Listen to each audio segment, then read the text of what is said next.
Ratio R P की value 1 first ratio में, Q की वैल्यू 2 नेक्स्ट रेशो। तो नेक्स्ट लाइन क्यू की वैल्यू आर, क्यू सेंटर में आया है क्योंकि क्यू की वैल्यू 2 टाइम्स आर की वैल्यू 2। अब ये इस वैल्यू से इस मल्टीप्लाई होना है, इस वैल्यू में इससे, इस वैल्यू में इससे।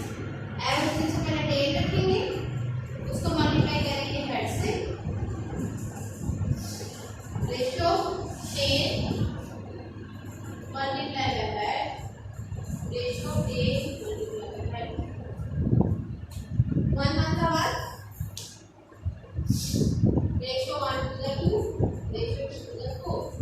अब ऐसा कोई भी टेबल नहीं है जिसमें 1, 2 और 4 तीनों ही आते हो।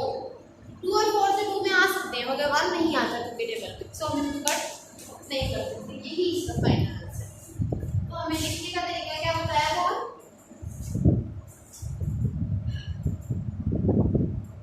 P ratio Q ratio R हमें फाइंड करना था। तो P की वैल्यू आपके पास आई 1, रेशियो Q की वैल्यू 2, रेशियो R की वैल्यू 4। ये आपका फाइनल आंसर है।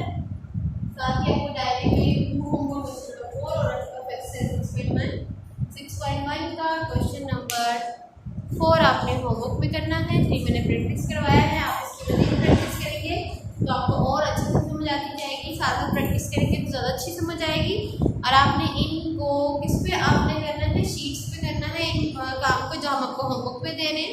और अपनी हर मंथ की 9 और 10 डेट को आप इसको स्कूल में सबमिट करवा सकते हैं और इसकी मार्क्स डिस्ट्रीब्यूशन भी होगी।